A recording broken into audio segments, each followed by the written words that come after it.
सबको जय मसीह की। प्रभु यीशु के सुंदर नाम में आप सभी को बहुतायत से आशीष मिले। मैं निशा आपके सामने प्रकाशित वाक्य का अध्ययन लेकर आई हूँ और सबसे पहले हम प्रकाशित वाक्य एक अध्याय को शुरू करते हैं, 1 और 2 को पढ़ेंगे।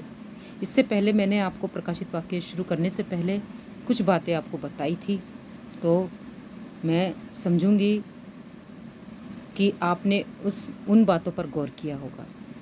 तो आइए हम प्रकाशित वाक्य पहला अध्याय को पढ़ते हैं।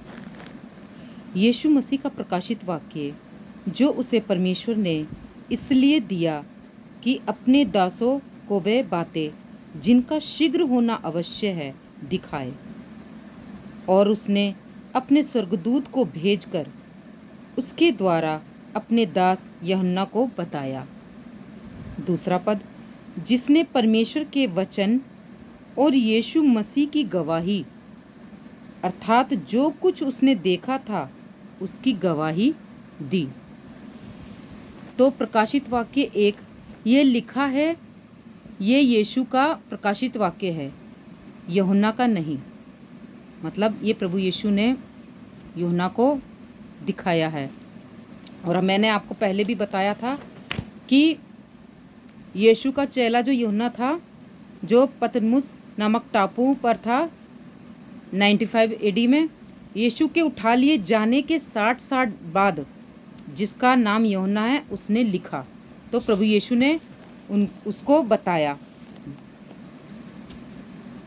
लेकिन यीशु को परमेश्वर ने दिया और यीशु ने यूहन्ना को दिया अपने स्वर्गदूत द्वारा, तब जाकर हम तक पहुंचा। ये प्रकाशित वाक्य है। तो प्रकाशित वाक्य 1 और 2 शब्द को शब्दों में अगर जब हम वचन पढ़ते हैं तो हमें यूं ही उनको पढ़ना नहीं है, बल्कि उनको समझना है कि ये क्या लिखा है। जिस तरह से लिखा है, शब्दों को ध्यान दीजिए। लिखा है देखा था। यहाँ पर प्रकाशित वाक्य 1 पद में दिखाए, इन दोनों शब्द पर ध्यान रखिएगा। पहला है देखा और दूसरा है दिखाए। तो देखा शब्द पर ध्यान दें। यीशु ने जो भी दिखाया था भविष्य की बातें, सिंबॉलिक है या चित्र के रूप में है, मतलब पिक्चर के रूप में है। पुराने नियम में जो कुछ था, यहोवा का लोगों को समझाने का तरीका उस समय में दूसरी तरीके से समझाते थे और अभी के टाइम में अलग तरीके से, मतलब नए नियम में। जैसे ये एक व्यक्ति फिरौन का राजा है। जैसे हम उदाहरण ले लेते हैं जब पुराने नियम का, कि एक व्यक्ति फिरौन का राजा, इसने सूखी बालें 7 और अच्छी बालें देखी। सूखी बालें ने अच्छे वाले को खा लिया। ये फिरौन का राजा नहीं समझा। परमेश्वर ने यह पिक्चर को दिखाकर उसको समझाया, और साथ ही मतलब जब इसको दिखाया तो स्वप्न में रूप में उन्हें पिक्चर के रूप में उसके सामने रखा। साथ ही साथ में पतली पतली गाय ने मोटे गाय को खा रही है। ये व्यक्ति नहीं समझा, लेकिन परमेश्वर ने इसको किस तरह से समझाया? दृश्य के रूप में। क्या 7 साल अकाल पड़ेगा और 7 साल अच्छा अनाज पड़ेगा। तो परमेश्वर ने इसको दृश्य के रूप में, चित्र के रूप में दिखाया। ये सारे पिक्चर के तरीके से परमेश्वर समझाता है। अब हम यूसुफ की बातें करते हैं। यूसुफ और 11 भाई 11 पुलिया झुक गए और एक पुली खड़ा रहा। तो ये स्वप्न में उसको दृश्य के रूप में, चित्र के रूप में दिखाया।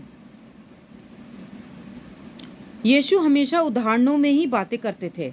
नए नियम में वो चाहे बीज बोने का उदाहरण हो, सूखी भूमि पर, झाड़ियों पर, पथरीली भूमि पर और अच्छी भूमि पर। जब चेलों को समझ में नहीं आया तो यीशु ने समझाया, तब जाकर उन्हें इसका बारे में बताया, समझ में आया। 10 कुंवारियों का उदाहरण, तेल का मतलब क्या है, मशाल का मतलब क्या है और वो तैयारी का मतलब क्या है। प्रकाशित वाक्य की पूरी पुस्तक अपोक्लिप्टिक है। अपोक्लिप्टिक है, इसका मतलब दृश्य है, चिन्ह है और संबोलिक है। तो हम इस बात को जान लें कि ये जो भी बातें जिस तरह से चीते के रीछ के बारे में बताया गया और जो भी है वो सब कुछ अपोक्लिप्टिक है, मतलब संबोलिक है और चिन्ह के रूप में है और दृश्य के रूप में है। जैसा कि ये पिक्चर, पहला 7 कैंडल्स या यीशु के मुंह से तलवार, 7 तारे, इन सब का मतलब क्या है? ये पीतल का पाँव का मतलब क्या है?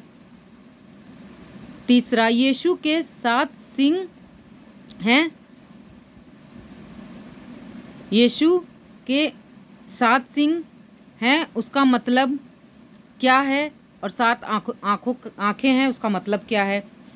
चौथा, तुरही का मतलब क्या है? या मोहर का मतलब क्या है? पांचवा, चाबी का गुच्छा का मतलब क्या है? ये सब यूहन्ना देख रहा है पिक्चर के रूप में, सिंबॉलिक लिंक के रूप में और चिन्ह के रूप में। तो हमने एक अध्याय का 1 पद से लेकर 2 पद तक हमने इस बात को समझा कि ये जो प्रकाशित वाक्य है वो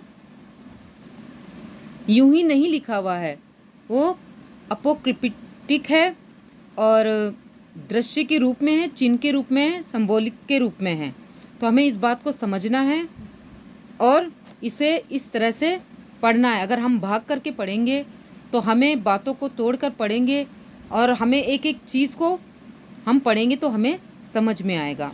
तो इस सुंदर वचन के लिए आप सबको बहुतायत से आशीष मिले। परमेश्वर आप सबको ब्लेस्ड करे और मुझे भी ब्लेस्ड करे। जय मसीह की। आगे हम 1 अध्याय का 3 पद पढ़ेंगे। जय मसीह की।